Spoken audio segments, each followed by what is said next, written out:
Welcome back to a Boxscore Geeks show. We have all the geeks on site today. So Arturo Galletti and the original Boxscore Geek, Patrick Minton, are here. Obviously, we're going to talk playoffs, but the NBA and my own interest in general just happen to get in the way. So we got a few subjects to discuss first. Oh yeah, the Boxscore Geek Cat is here. The Geek Cat is what you call it, right? Eh, actually, her name is Tolstoy, but on the podcast, I call her Geek Cat. I think a cat named Tolstoy gets to also get the pseudonym Geek Cat just for that. All right, so our topics are going to be Hall of Fame voting, some coach firing, which is always fun, interesting. It happened before the end of the playoffs, and then of course these absurd playoffs that just have so much to talk about. Appreciate Brian, our producer, letting me talk about just get up on my horse and talk Hall of Fame voting. I wrote a piece called Dikembe Mutombo is a first ballot Hall of Famer. This shouldn't even be a question. I just want to hammer this point home a little more. I know it's the playoffs. I know it's not a big deal, but if you look at this guy's career, he was absurd. First player to 4 Defensive Players of the Year. I think he's only in blocks behind Hakeem Olajuwon, probably like Wilt and Bill Russell, but we don't have their stats. Uh, you know, Upset has one of the best playoff upsets ever. Managed to get to a finals. I just can't see any way not putting him in the hall, and I'm kind of sick of hearing about the Moneyball movement, the advanced metric movement, all of this stuff. When players like Dennis Rodman don't go first ballot, and now I'm worried Dikembe Mutombo will suffer the same fate. So just want to say, if anybody out there is talking about the analytics movement, if Dikembe Mutombo doesn't go first ballot, we're still in the Stone Age as far as I'm concerned. Other geeks, anything to chime in on? Arturo, you want to go first? I was actually conceding. I was looking up on Basketball Reference, so I'm conceding to you while I look something up about the Dikembe. Okay. Well, I mean, I agree with Dre. Dikembe is kind of an obvious choice for the first ballot. I've always thought it's funny that Allen Iverson gets so much credit for that 76ers run back in the day, and Dikembe gets none. I mean, he's obviously been an all-time great. He's really on the same level as guys like Patrick Ewing and other players. And I think he was actually came out the same year as Ewing, maybe a year later, something like that. I mean, it's kind of a no-brainer, and it really makes you wonder what's going to happen in what is it, like 4 years, when guys like Ben Wallace are eligible. I mean, will they also get snubbed if Dikembe can't make it in? So, I mean, So yeah, not much. I was gonna say, I mean, I think the key thing is you mentioned Patrick Ewing, and Patrick Ewing played in New York, and Mutombo played. He played in Denver. He played a little bit in Philadelphia, and then he like bounced around. And I think market matters, and I think it's the Kobe example. Kobe is a good player, but gets more credit than he deserves because he plays in LA. I mean, if Mutombo had been drafted by the Lakers, he'd probably have a statue in front of like Staples Center because he's a great defensive center. He was like a great player. He just had bad luck in playing in like some not as memorable cities. No shame towards the Nuggets. It's just that team wasn't that great, so it doesn't help That him. I is think that is an understatement. That team was terrible. The second Dikembe Mutombo left that team, we just went into dark, dark times. well, I was I'm just looking. thinking that I think in his rookie year, Denver won, what was it, 21 games or 22 games, and I wouldn't be surprised if that year the number, if you looked at the numbers in the Nuggets, it was Dikembe Mutombo producing 20 wins and everybody else producing negative wins. Very similar to Kevin Love in 2010. Yeah. And his So first year out, he got lots of credit and lots of recognition. I think he made the All-Star team his first year. Well, So, but again, we both know that that's because they played that ridiculous offense, and so Mutombo scored 25 points a game because that team had like 120 possessions a game or something absurd. he didn't get that yeah, high, but that was one of his only seasons above 10 points a game. Like the second, I think that's what really hurt Mutombo is the second he dropped below that magical 10 points a game mark that people loved and wasn't a double-double machine and was instead doing, things like 9 points and 20 rebounds, people stopped, viewing him the same way. Yeah. But yeah, it's I think interesting that, like, you brought up Dennis Rodman in the pregame talk. Like, he got snubbed from the first ballot despite having an absolutely absurd resume in every way except points per game. His resume like dwarfs that of most other Hall of Famers. And you got to think that if Dikembe Mutombo, like if Rodman couldn't make it despite having, 5 titles, it's kind of hard to imagine that Mutombo will make it first ballot, which is a shame.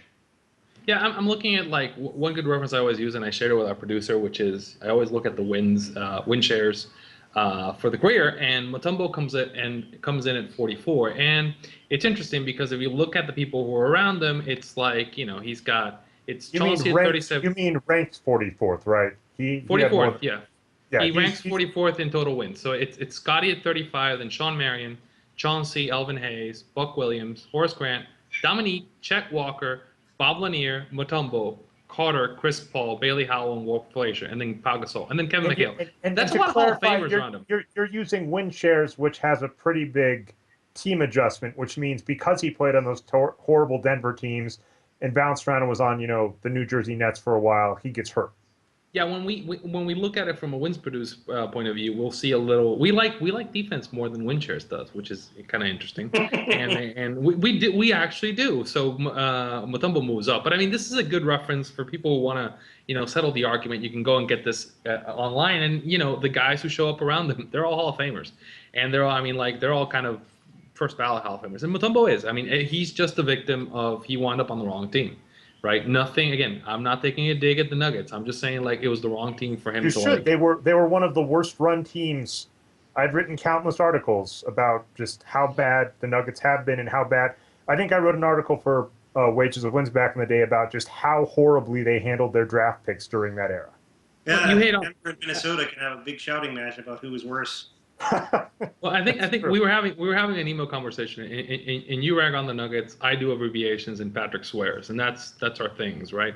So it's like I'm not surprised you rag on the Nuggets. So hey, that's a good transition to our next topic. There we go. All right, so this is amazing. The playoffs aren't even done, but certain teams are just impatient, or in the Lakers' case, maybe just want to remain relevant in the news. So we've had a few coaching changes. I figure we'll go with the least exciting one first. We'll eat our greens first and then go to dessert.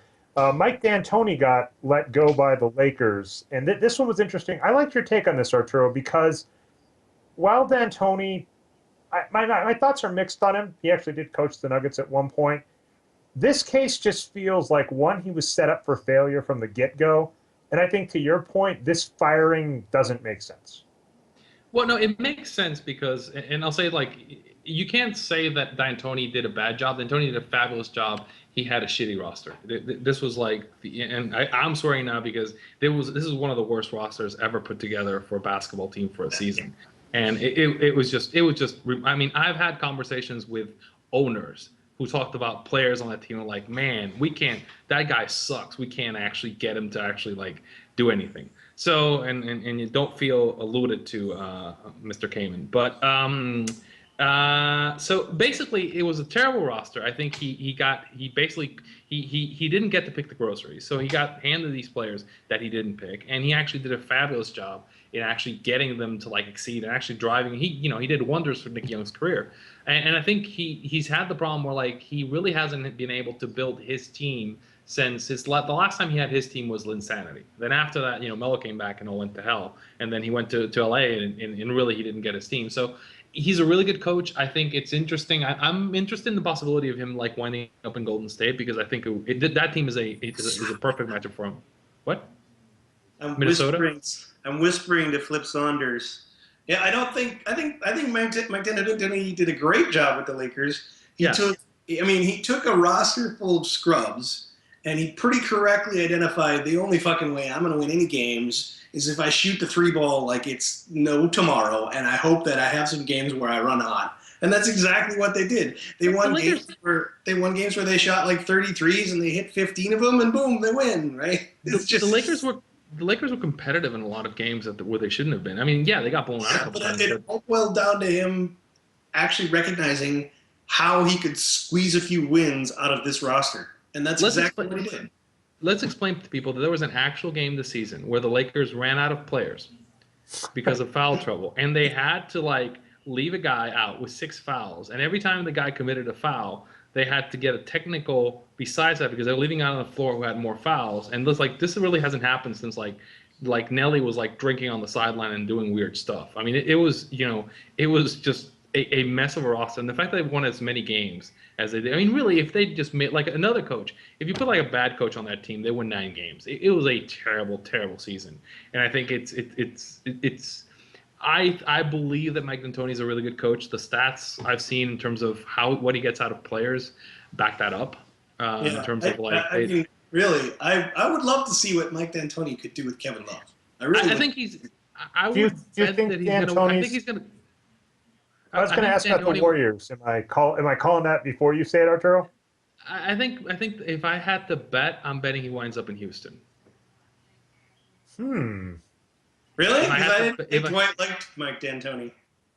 I mean, I don't know. I think Houston. I think the Warriors would be a good fit. I think he might just go and like decide to like call games for a while. I mean, I think I'm kind of feeling that Kerr is going to wind up with the Knicks because it's a triangle team, and I think that I think the Warriors I think are going to be more like, I wouldn't be surprised to pick somebody like Spo. That's like a system guy who's like a kind of an up and comer who's going to be humble and is going to be like let the team be bigger than him. Right, I think that's what they're looking for, not a guy who's loud, and that's an interesting transition. Scalabrini in charge. Scalabrini, I mean, is he a good coach? I don't think he has. I think they're going to. Joking, but they can make up for how poorly they treated him. I think they're going to. I mean, I think they're going to get like an organization guy. Is what's going to happen. They're going to get a guy who's put in the work and who's a good culture guy, and that's what they're. I mean, Joe Lacob strikes me as the kind of guy who places a lot of worth on organizational culture and system. And that's why it's not really surprising what happened with Mark Jackson at all, which leads me back to my point about swearing. I've always thought it's really weird that, because he has some attitude about not swearing or not letting people swear in his presence, that somehow makes him a more moral man than you and I. And I say, what the fuck is that about? Well, we're going to share. Go ahead, Dre. I was just going to say, in regards to Mark Jackson and NBA players in general, Paul Shirley has kind of summed this up really well in his books, or in his book, Can I Keep My Jersey, where he's basically saying just the hypocrisy of having kind of the born-again Christian attitude on one hand, while sleeping with, 3 mistresses or a mistress in each town. Mark Jackson, no exception, is just kind of rough. So it's always kind of hard to take Mark Jackson at his word. The Kevin Draper piece, I don't know if it's up, Brian, but where he breaks down this fallout with him and Andrew Bogut, where he's talking about how great of a culture he has in his locker room while basically bad-mouthing a player to the press behind his back. Mark Jackson's hypocritical, and it's hard to really take a lot of that seriously just because he says he doesn't swear and says that, he's a minister. Well, I think that's an interesting point that really hasn't been made a lot of hay, which is sometimes it's about the culture fit, and the Oakland, San Francisco area is probably one of the most liberal areas in the entire United States, and I think having a guy who's really kind of, he's fairly red state, right? So I mean, having that kind of guy kind of go into that culture, kind of, with Lacob, and that's a very Silicon Valley, very open culture, and I think it's just a bad fit. It's not, and if I'm trying to set a culture and I'm trying to build a team, I'm trying to turn a site. If I'm turning a site around, like in my own personal life, I'm trying to get everybody on the same page. And if we're going to share a piece about what Mark Jackson did when he was with the Jazz, where basically he basically backstabbed Jerry Sloan and backstabbed John Stockton. I mean, if you're willing to go into the Jazz, who have a winning culture, and backstab the greatest point guard of all time, one of the great coaches of all time, because hey, I'm Mark Jackson, that's not really the guy you necessarily want to build a culture. And again, Mark Jackson strikes me as a guy who makes it all about him, right? It's all about him. And I think that that's exactly what the Warriors don't want. They want somebody who's about team. And that's what I was saying. I think it'll be somebody like Spo who's about the culture. Because, I mean, think about the great teams. You don't hear, like, Greg Popovich taking shots at R.C. Buford and Peter Holt. You don't hear Rick Carlisle and Mark Cuban going at each other. You never heard people going after Phil Jackson. You never hear Spo and Riley going at each other. Right? Okay, the Phil Jackson, I'm going to call you out on that. That is not true. There were definitely issues with Phil Jackson and Bus, even with that. Let's not pretend it was a perfect organization. In regards to Mark Jackson, what I'll kind of say there when you're talking culture fit is just a matter of, if you're the coach and your job is to play your best guys and make sure your best guys are happy. I'm in the middle of reading the Showtime Lakers book, and Paul Westhead got fired. The team was doing really well, but Magic Johnson was really, really unhappy and hated Paul Westhead and basically wanted to get traded, or at least that was the ship he was using. He basically said, "Fire Westhead or trade me," knowing what was going to happen. If Mark Jackson is fighting with Andrew Bogut, who's helped turn around their defense, you cannot have him there, because one of the only things the coach has to do is make sure your star players are happy and want to play for you. And if they don't, you have Iguodala leaving Denver. I did find out that Iguodala was offered a 5-year deal in Denver and turned them down and decided to go to Golden State instead, which made me a little happier, made me a little less resentful. Wow. I mean, I think Mark Jackson is the guy that all of us who work in a big office know. Like, everyone here who works in a big office, that one guy who is pretty good at the office politics game. And that's the type of guy who generally succeeds in the short run in an office, but doesn't do very well in the long run. Like, eventually people figure it out that they're just playing the office politics. And eventually that person, gets transferred away or resigns or gets canned. And I think that's just what happened with Mark Jackson, right? He was good at playing the system, at convincing certain people that he was good at his job, but he wasn't actually very good at his job. I mean, I think that the Warriors finished exactly pretty much how you would expect that roster to finish. He did not overperform in any way. So you can't really blame, Joe Lacob for A, not being willing to extend to Mark Jackson beyond next year, and B, just deciding to move in a different direction. Absolutely. So the only last kind of questions on coaching, there's one other thing I heard. Was it you who sent this along to me, Arturo? Or someone did? George Arturo, by the way. So yep. maybe someone sent it along, maybe Arturo. But George Karl possibly wants to get back in the coaching game, is what I hear. I mean, you saw that at the Sloan conference, right? Yeah. Well, I mean, he kind of mentioned that, and I guess he's putting it out there again. I guess maybe he's trying to go out because there are these open coaching positions. Obviously, Dan Toney's on the market. I'm curious where these people will end up, and I'm curious if anybody will take a risk on Mark Jackson. You kind of have the Avery Johnson thing where even if a coach is kicked, if they're getting kicked out of an organization that's had recent success, they tend to get one more shot. Yeah, I mean, I think that, the other thing we've seen is that, well, it used to be true before guys like Spo came along.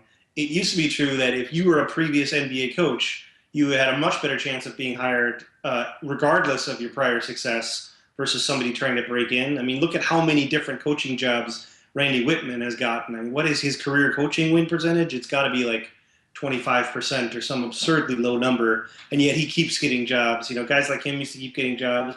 Guys like, what was that guy's name who coached the Celtics and then later with Jimmy Rogers? He kept getting jobs. I mean, there's a lot of coaches who have no sort of success at all to show for their many years in the league, but they keep getting jobs because they're a known quantity. And I suspect that it's doubly true for guys like Mark Jackson who have some coaching experience but also have winning records. Yeah, so it'll make me sad. It depends on where he ends up. If he ends up on the Nuggets, but I think they'll give Brian Shaw another shot. I'm not sure the best way to transition to playoffs, so let's just go to the playoffs, because these playoffs, I was a little disappointed at how the first round ended, not because it was bad, but the record for upsets in the first round was 3 since going to the new format. It ended at 3. Apparently the only position that is safe is the number 2 seed out west. That is the only seed to not be upset since the new format has come into place. So, the first round was very exciting. It was one of, in terms of parity, it was odd as to, 5 game sevens. That's one short of the record for the first round. I didn't know how to interpret this. I'd never seen anything like this.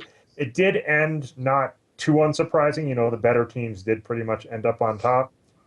But I think the only one, the only upset that, there's a couple things. So one, I think the Nets Raptors series, I think the way the Nets started the season was not indicative of how their actual roster was going to pan out and how they were going to play in the playoffs.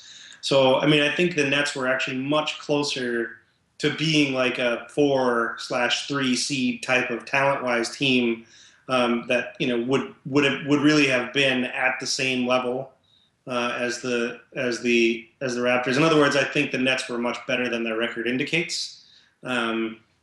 So, I don't think that one was quite as big of an upset, although I will agree with our mutual friend Sean Ryan, who pointed out that the officiating in that game was absolutely horrific, and the referee's algorithm seemed to be, if at any time in the game lots of commotion was happening anywhere near the basket and Amir Johnson was anywhere on the floor, just blow the whistle and call a foul on Amir Johnson, and it must be right? So I think in the playoffs, refs have a tendency to basically call fouls on guys that they've never heard of.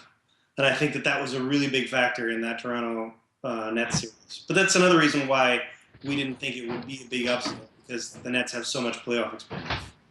And then, one of the things Arturo's kind of pointed to as well, on your back, Arturo, is... Yeah, I lost power. I left my laptop accidentally unplugged, so it went to shut down. I didn't have enough time to turn it on.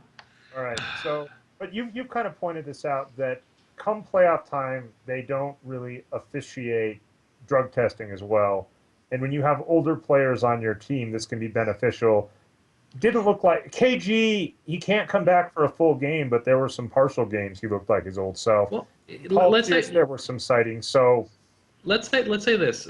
Tony Parker looks remarkably healthy. Looks as healthy as he's looked since he tweaked his ankle in game 1 of the finals last year. Dwayne Wade looks as healthy as he's looked since the finals too, since the playoffs. I wonder. Let's see, who else looks like magically rejuvenated? Drew Gooden, even Drew Gooden kind of look interesting. So it's again it's a peculiarity that because of the current CBA, they stop testing after the regular season is over. So I think once you do your final test, I forget the exact number. I think it's 6 tests. Once they do the 6th test, you're done. So at this point, everybody's on freeze. So if you have a medical condition that could be helped by the use of advanced science, then yeah, I think it's a big help to some of these teams, right? And let me just point out above Arturo's snarkiness here that all of us think that's perfectly okay. I think everyone in the Boxscore Geeks agrees that the rules are bullshit. So we don't have any moral problem with this. We're not preaching it from any moral high ground. We're simply pointing it out. Something else to consider, as I mentioned, the first round playoffs this year were one of the most competitive ever, one of the most exciting. People were actually watching. I think someone said the Toronto Raptor game, this Game 7, was one of the highest rated ever. That's a good thing. Having competitive playoffs is a good thing. And if at the end of the season, all of your players are beat up, because of course they're going to be beat up. It's an 82-game series. Some of these players are over 30. For those of us that are over 30, we know, our bodies aren't as young as they used to be. We don't want to see beat-up old men running on fumes playing each other in the playoffs. We want to see competitive series. So from the NBA standpoint, having a good product on the floor should trump any moral compass that's based on I don't know what. Yeah, I think one point to make, and I make this in the last post I put up, which is a lot of things had to break for us to get the kind of first round that we got. We had to get the right matchups. We had to get certain teams kind of losing their heads, and I think a lot of that kind of when you had a run like that, I think now we're seeing a bit of a correction in the sense that now we're seeing teams beat down other teams because it's just the matchups aren't that great in the second round. Other than I think the Thunder Clippers has a chance to be a great series. I don't think anything else does. But again, it's the peculiarity, and you have to get lucky, right? And I think I'm not against us having that kind of exciting playoffs. And I think again, we want to see players at their best. And I think, again, it's a bit of a double standard. I mean, when nobody complains about when people do it in football, right? And I think, again, people don't complain about it in basketball either. It's just, it's happening. People kind of like, the commissioner likes to pretend it's not happening, and they're kind of happy that not address the PD question. I think we were at the interview with Gladwell and Silver, and when they asked the question about PEDs, you could see like, Silver was like quick to like change the subject and move to something else because they don't want to talk about it. They don't want to think about it. My theory is that the whole PED testing thing, that's a thing that the owners bring up in every collective bargaining. The beginning of collective bargaining, they say, we want more drug testing, we want more drug testing, and they know that the players are going to say, fuck no, we don't want more drug testing.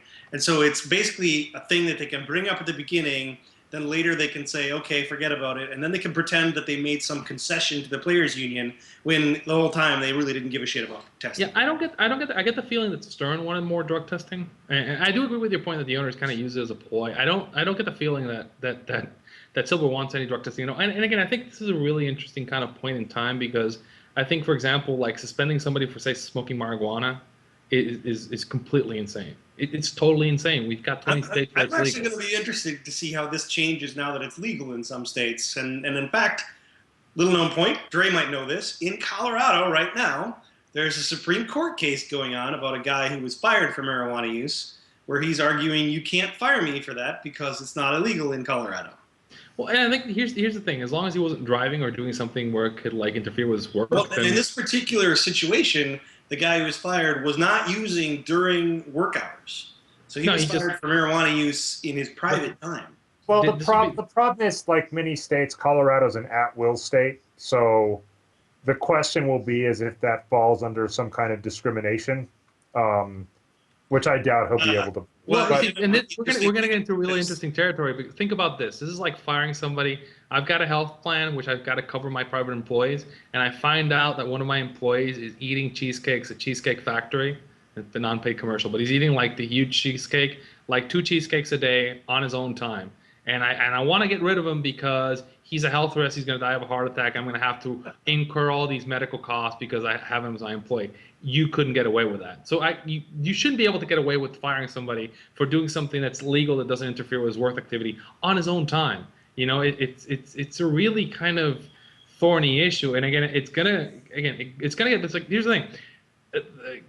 Marijuana has it benefits for a player. Like, here's a drug that will reduce stress, right, and help you manage pain, right? So is that something that would be useful for like basketball players? I'm going to say yes, right? And I think, there are stories about certain players who like basically were high all the time, and you keep hearing them, and it's as I said, it's in a really interesting place. So you're basically saying that with a little bit of substance abuse, Dwight Howard could probably increase his free throw rate because he could just fucking relax at the stripe instead of eating 20 candy bars a day or whatever. So actually, let's use that to get us back on track because that's a fun topic and one we should talk more in the offseason, especially because I'm in Colorado at the moment and Patrick's in Seattle. So these are, or Washington, sorry. These are 2 of the states that have legalized marijuana usage. So, but on to drug usage. We talked a little bit about this. Patrick, you went with the Occam's razor approach, and until last game, this was a much more solid case. But Roy Hibbert disappeared, and this has to be one of the. I mean, it baffles me. And your argument, Occam's razor, is just kind of regression to the mean. He was never that great of a player. He was kind of flying high for a bit, and he just kind of had a down stretch, a little below his average, but was just playing poorly. One of the arguments I've heard potentially is actually substance abuse. Lamar Odom, who also fell off a cliff, for instance, was having a problem with cocaine, allegedly. So I heard another point, which is he may have had a concussion, is the other point I heard. And this I heard, it was Simmons and Lowe were discussing this. He got elbowed hard in the head by LeBron. Yeah, that happened. Yeah, LeBron basically, and again, that kind of assumes that he went like that badly since he's been bad for a while now. I mean, and again, we kind of know that he hasn't been that great for his career. So, and again, obviously he went out yesterday and had not a good game, but the best game of his career. So it makes it kind of interesting. I mean, again, Roy Hibbert is who he is, right? And I think he's a guy who, on a specific team in a specific role, kind of thrives. When you build a defense around the things he's good at on defense, he is a good piece. But he's not a world beater in terms of production, right?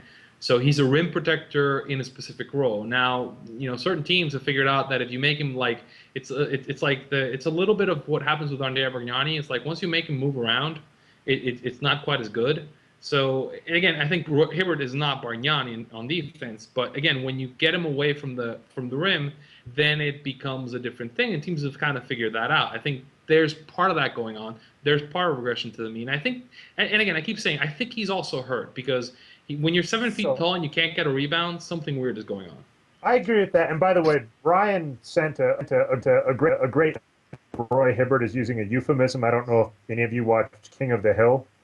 There was an episode where Hank was purchasing drugs, and he said he was going fishing, and the drug dealer thought fishing was a euphemism for drugs, and Hank was actually using it for fish bait. But yeah, Roy Hibbert said he went fishing for about 2 hours and relaxed. So maybe he did use medicinal fishing to relax and cool down a little before game 2. Yeah, I mean, I think one of the things to notice or to pay attention to is that, when you look at players who are sort of average, or maybe let's even give him the benefit of doubt and say he's slightly above average. I mean, those types of players, and this is just standard, like the logic of variance, they don't have average games every day. They have some good games and they have some bad games, and every once in a while they have some average games, and it all averages out to being about average. And I personally believe that that's what we're seeing with Roy Hibbert, is that, he's generally an average, maybe slightly above average player. And he had a lot of good games at the beginning of the season. He had some bad games, some good games since then. And that's what we're going to keep seeing. My prediction now is going to be that we're going to see another good game and probably another bad game from Roy Hibbert before it's all over. Honestly, he's a poor man's Omer Sheik, actually. I was thinking about this. It's like it's some fans. That's gonna get you some Pacer fans, friends. I think. I mean, the argument is if we start looking at like some of the defensive efficiencies of lineups with like Omer Asik, particularly when he was with the Bulls, they're insane. People can score. Asik is I think Asik is a better defender, and Asik actually is more consistent as a rebounder. So Asik is actually a better player. I mean, I think, as I said, Hibbert has some specific rim protection skills. There are better players, and I think he was a function of the lineup he was playing. And I think, as I said, I think teams have figured that out a little bit in terms of what you need to do against them. And I think they've also, I think he's also been banged up and he's also regressed a little bit. I think it's interesting that even with Hibbert having his best game of his career, I mean, it took John Wall and the Wizards kind of like follies in the fourth quarter, which for the whole season about taking some crazy shots, crazy ill-advised shots for them to lose that game. So, I mean, I think the Pacers are kind of done at this point. Yeah, I think it's really important to remember when you look at Roy Hibbert's history that in the 5 years now that he's been in the league, he has never been a particularly great rebounder. He's always been pretty much average at rebounding. He's never been good, consistently over a long period of time. He's never been an efficient scorer. What he's really good at is blocking shots. And so that makes him valuable, but it doesn't make him a dominant big man, because a dominant big man is a man who blocks shots and gets lots of rebounds and scores efficiently. And again, I'm not talking about point totals, right? I mean, for example, I think we all agree Tyson Chandler is a dominant big man because of the way he scores, not the amount, but the way he scores and the way he rebounds and blocks shots and plays defense. And Roy Hibbert is very much a one-trick pony. He can block shots. He can do that really well. But that's not what dominant means. And so I think that people have unrealistic expectations of Roy Hibbert. Yeah, I agree with that. So speaking of actually being dominant at defense, the other series I want to talk about, I'll admit, this is kind of funny. They're kind of the negative Nuggets for me, because the Nuggets are a team that I say the same stuff about all the time, have for like the last 4 years.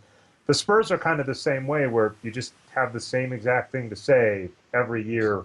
But I get bored with the Spurs. I don't get as bored with the Nuggets. The Spurs, and let me just make sure They're up 17 right now.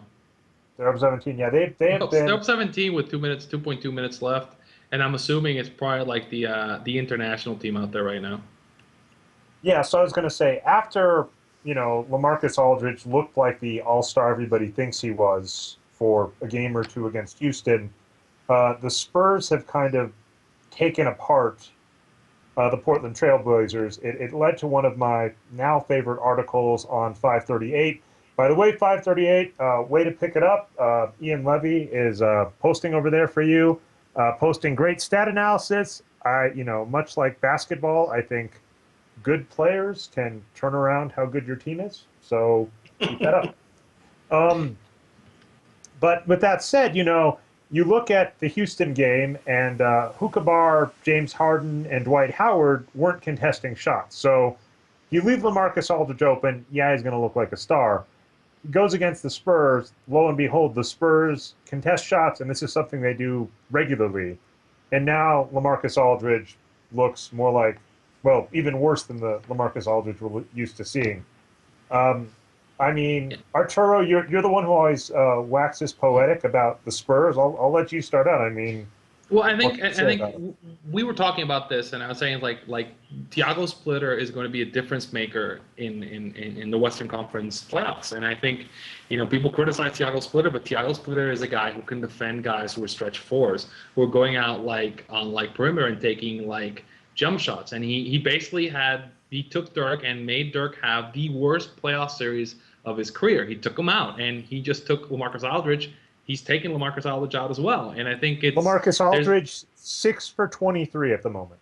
Yeah, because he's a big man who's mobile, who can actually track him, and he's great. I mean, I think people forget. People think about Thiago Splitter getting blocked at the rim by LeBron, but Thiago Splitter, that's the guy he is. He gets blocked at the rim.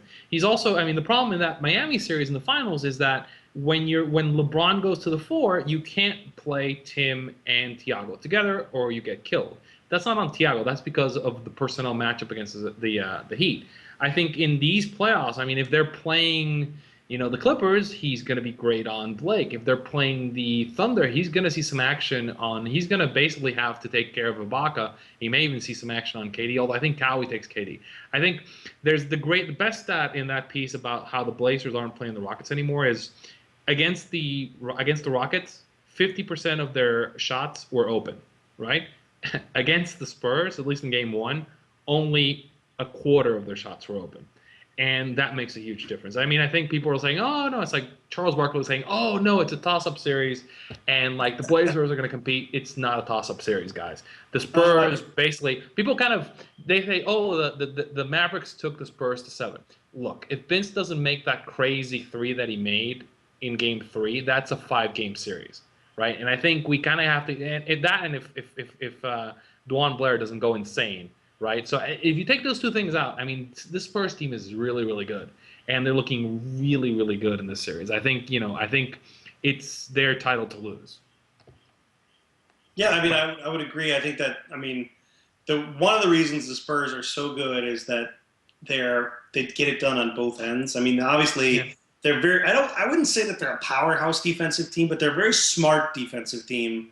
And they know exactly, they know what corners to cut. I think that, for example, last year there was an interview with Pop where he talked about how they've changed their defense and they're not as concerned about defensive rebounding anymore, and they're more concerned about testing shots. So he knew he had a team that wasn't a rebounding powerhouse and decided to retool his defense around contesting shots, even if that meant giving up a few more offensive rebounds. But in addition to being a great defensive team, they are just a machine on offense, right?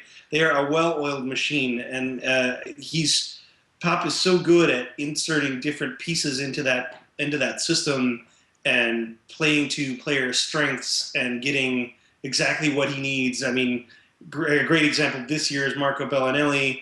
And examples last year of how he was able to integrate guys like Boris Diaw, and he's just so good at getting exactly the roles he needs out of players, putting the ball into a few key players' hands to be the motor, and using everyone else as a cog in the machine. Yeah, I was going to say that. I mean, I'm willing to go out and say that Kawhi Leonard is the best wing defender in the league, and I think he's the guy who does the best job on Kevin Durant. He's the guy who does the best job on LeBron James, and he kept LeBron almost out of that finals last year, and he's done the same thing to KD. And I think it's interesting that Pop basically admitted in an interview, and I think it was with Simmons and the NBA, the ESPN guys, where he said, like, basically, because of what happened in the finals, he spent this year kind of screwing around and trying out different lineups and like doing weird stuff. And I think I remember, like, anybody who watched the last game with the Thunder, where like they came out with this crazy line. They were like, I think up one, and then like they came out in the third quarter with this crazy lineup with D out covering KD. And he's almost kind of admitting he's trying out these lineups. It's like, what happens when I put, let's put Bobo on KD, or let's put Bobo on LeBron and see what happens. And this actually worked out. It's like he literally spent the season like trying out stuff, and his team still got the #1 seed. He didn't play anybody more than 30 minutes a night, and again, this is a extremely good team, and they can go any way they want. And I think it's interesting you mentioned what they've done with players. I think Patty Mills is a much better player than he was.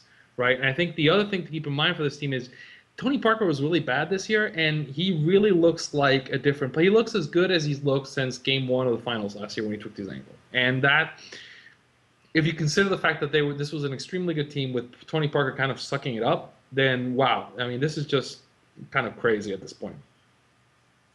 So, and by the way, I want to make sure this gets a bigger shout out. You mentioned this on a previous podcast, Arturo, which is Kawhi Leonard is just a star, is amazing.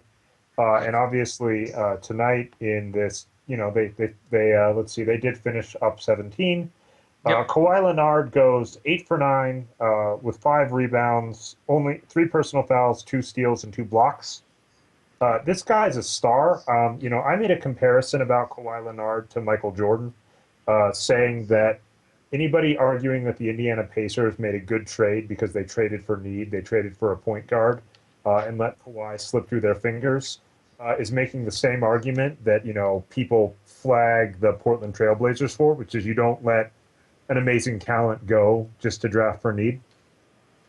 And so I got some flack on that, and I'm just going to say Kawhi Leonard is, due to the fact that he's actually on a team that's going to go to the playoffs, bar none, the best value in the NBA right now. He's less than $2 million a year this year. He's less than $3 million next year.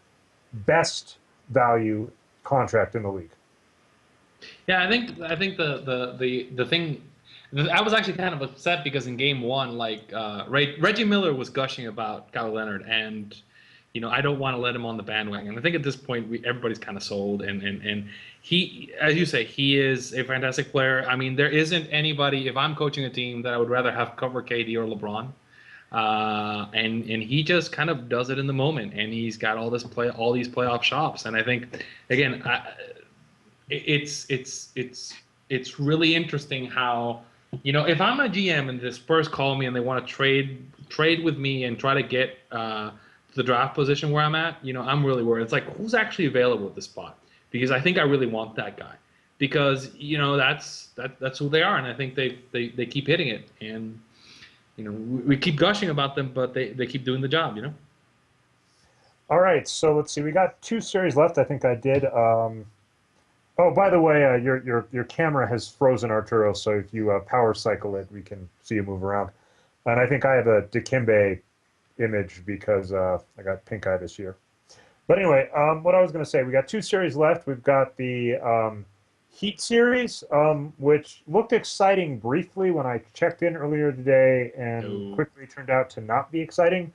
They're blowing apart the Knicks, and I think I want to end with the Thunder. So, Patrick, you haven't talked in a bit. Do you have anything to say about the Heat, LeBron, the Nets? I'll repeat what I said last time, which is, during the season, we're like, maybe this Heat team is beatable. They don't look amazing, but that was with Dwayne Wade missing, 26 games. And if this is that team plus a completely healthy Dwayne Wade who's going to play 35 minutes a night, forget it. This is suddenly a team that's on very much the same level as the Spurs. They're just kind of a machine. I think right now I can't really see any team in the East beating them. Arturo, how much does it sting to know that Birdman almost went to Boston, and that was with him several years younger than he is now and doing what he's doing now?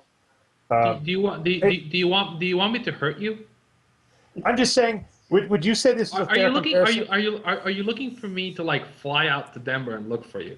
Uh, and I think I've written about this at length. I believe we would have won the 2000. The Celtics would have won the 2009 title if they'd had, or at least made the finals if they'd had Birdman, because I think Birdman is, they were rolling with Brian Scalabrine in a playoff game 7 as their starter and Big Baby, and I think Birdman would have been infinitely better than what we ended up rolling with. And I think that, and I think also him over kind of Rashid, who wasn't willing to run up and down past the baseline in a game 7 of the finals. I think that would have made a bit of a difference. We'd have 2 more banners.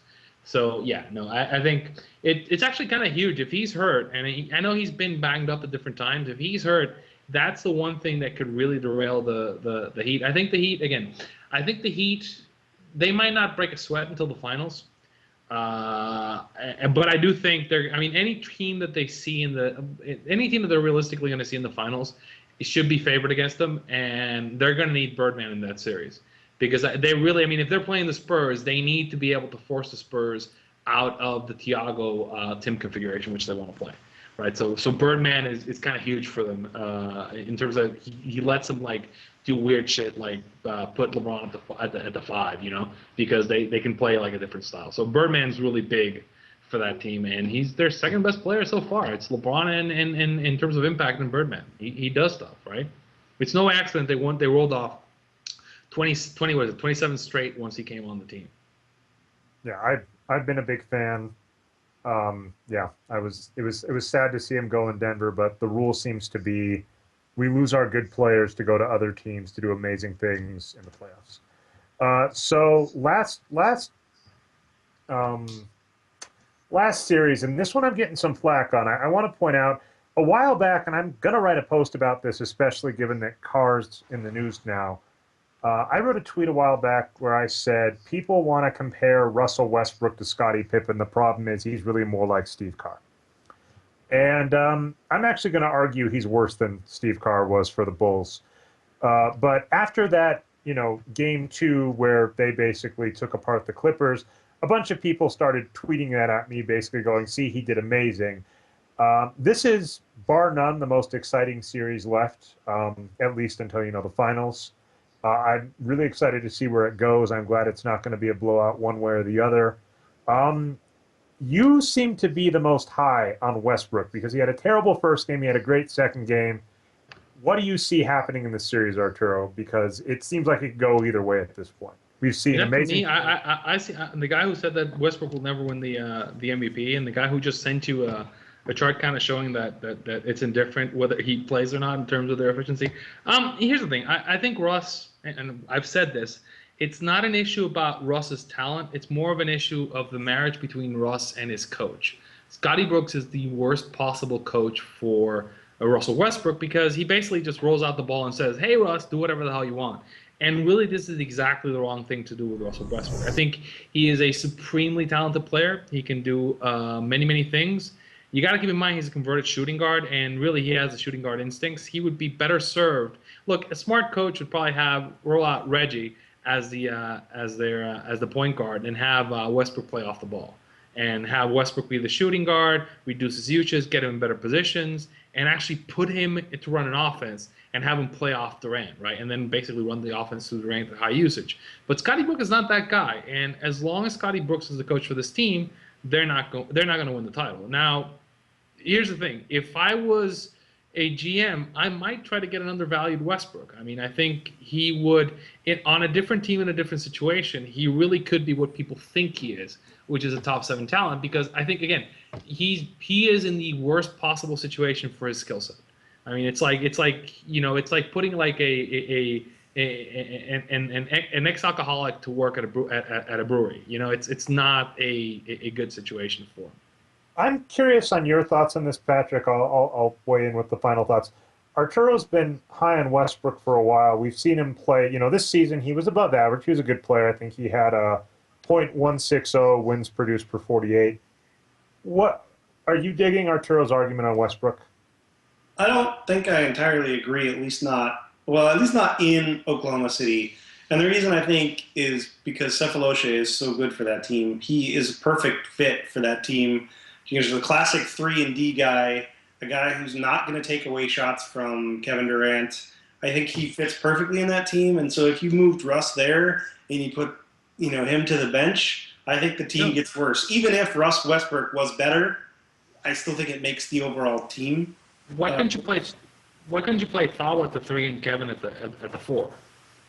Or basically roll them out like Phil. I guess you could do that. I don't really have a problem. Basically, I think Kevin Durant is better at the 3 than he is at the 4, but I don't think it would make a huge difference. So maybe you have a valid point. Maybe you should play all 4, and then you play like Ibaka at the 5. The thing I would worry about, though, is that now I just don't know that Kevin Durant does really well guarding lots of the bigger, stronger power forwards in the league. So, which is actually the key matchup in that Clippers Thunder series is that Durant Blake matchup that's happening every once in a while, because it gets one of them into foul trouble, and again, whoever gets into foul trouble, really that's the team that kind of loses in that series. Yeah. I was actually going to make the point I was going to make is the smart play, which is what Phil did and what Riley and Spo did, which is you basically rotate these guys, which is a lot what Miami does, is like they make sure that either LeBron or Wade is on the court, but you don't necessarily play them at the same time. And when you have only one of them on the court, you run the offense through them. So I'd be told, and again, this is kind of what they used to do with Harden would be the point, and then West could play off the ball, but they wouldn't run them at the same time. And it's surprising to me that they don't do the same thing with Russell. It's not like, hey, they have evidence for like a large sample that shows that running the offense to Kevin Durant and Reggie is a good idea, and it worked. I mean, it's just... So you're being sarcastic for our audience, but to that point, when Russell Westbrook went down injured for the month of January, Kevin Durant had his best scoring month of his career, bar none. You can call it an outlier, sure, but just to point out, in 4 years previous, he never came anywhere close to the scoring totals and percentages he hit. And I'd been hearing for years how Russell Westbrook was the reason Kevin Durant was able to get the shots he got, much like I'm hearing LaMarcus Aldridge is the brilliant driving force behind his teammates being able to shoot three-pointers. And we had a huge chunk of time without Russell Westbrook, and we didn't see it. Yeah, I think they went to a half-court set in a slower pace, and it favored Durant. They ran the ball through him, and everybody got open looks off of what he was doing. And again, I think it's on the coach. Scotty Brooks is not a good coach, and Scotty Brooks is the worst possible coach for us, because really he hasn't learned a system. And I think it's going to be, it's slightly bad. Here's the thing. I don't think the Thunder can win the title this year, and it's actually kind of bad that they beat they beat the Grizzlies in the first round, because it means that Scotty's going to be back. And I think that's not good for that team. He's not a good coach. If everybody who knows anything about basketball, right, and there's people, I'm not talking about me, I'm talking about other people who watch this game and watch the film and just kind of cringe every time Scotty calls a timeout to run it like design a play, that tells you this is not the guy you want coaching your team. I'd agree. So I've hit everything I wanted to on the playoffs. My only point on Russell Westbrook, Arturo, I'm just going to go full out. I don't agree, and the reason I don't agree is anytime you have a player that's gotten accustomed to taking lots of shots, convincing them to go into a system to take less shots is very hard. Russell Westbrook holds the ball 20% of the time he's on the court. He's been able to take more shots per game than Kevin Durant.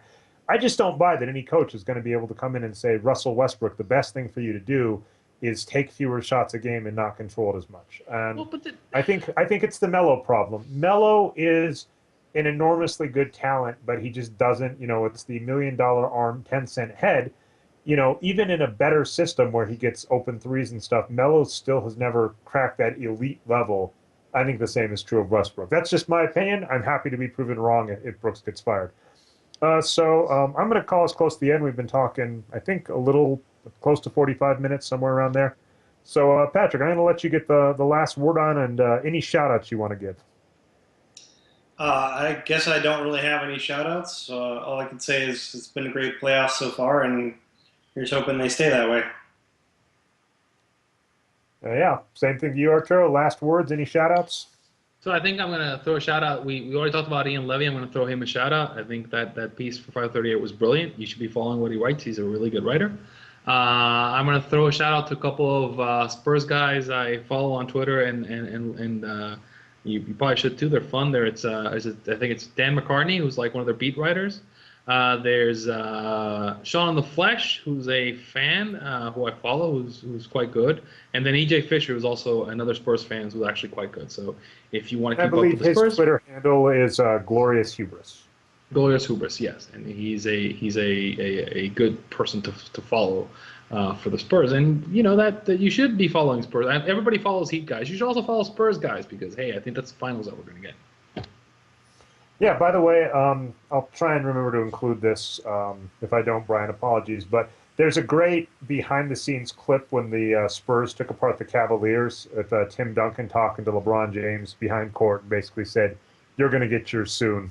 Thanks for letting me get this one." So that was one of the coolest videos I've seen of Tim Duncan and LeBron. I would not have expected that to become a rivalry, but I do hope to see a third LeBron versus Tim Duncan finals. That would be really well. Actually, I do have one more shout out, which is somebody was asking like who he should root for in the Western Conference based on owners, and I'd like to throw a shout out to Peter Holt, who actually he won a Purple Heart, right? So he's not only a great owner, but he also won a Purple Heart in Vietnam. So hey, if you want to follow a team based on like the quality of a human being of the owner, then that's probably a good hint.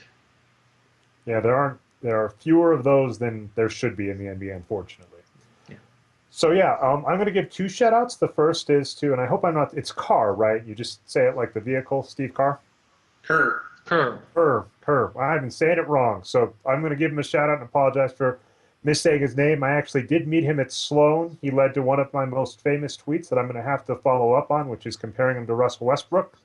On that note, I'm going to give a shout-out to his name. Hey, wait a second. When we met him, wasn't he talking to Joe Lacob? He was. No, not Joe Lacob. He was talking to. Wow. He was talking to the Warriors guys. He was talking to the Warriors GM, and it's Bob Myers is who he was talking. He's got actually very well-known ties to that organization. That's not really a new thing. I don't think that's going to influence his choice of where he goes. It's just interesting that we saw Kerr and he was like deep in conversation with the Warriors guys. Oh, yeah, it's pretty well known that he's pretty good friends with that front office. Yeah. What's funny is we walked up to Bob Myers and said, "Hey, can we get a photo?" And we were wearing our Maury Ball shirts. And he said, "Hey, why would I take a picture of you? You're wearing a Rocket shirt." And we said, "We'll give you one next year." So we owe the Warriors one. Maybe with Mark Jackson one, we could do something related to swearing. That'd be funny. No, we can do a Puget shirt with like something with Curry. So like pull up jumpers in transition, right? It's like it's only a good idea when Steph Curry does it. We got plenty. Yeah, we got a year to plan. So anyway, the person I want to give a shout out to, his name is PED as Bike or PEDTA326. Amazing Twitter name, I might say. Who tweeted at me saying, LMAO, you might be the funniest dude on Twitter. Salute, bro. It may be because he was trolling me over my comments on Kobe Bryant. I'm just going to choose to take it at face value and say thank you for calling me funny. I hope that you enjoy my hilarious stuff on Twitter. I am at Nerd Numbers. Another fun tweet I got this week is that I'm the reason people hate the analytics movement. So what's not to like? I'm funny, and I ruin the analytics movement. So definitely follow me out on Twitter. Shout out to those people. Shout out to Steve Kerr, whose name I've been butchering this whole podcast. And we will see you all next week.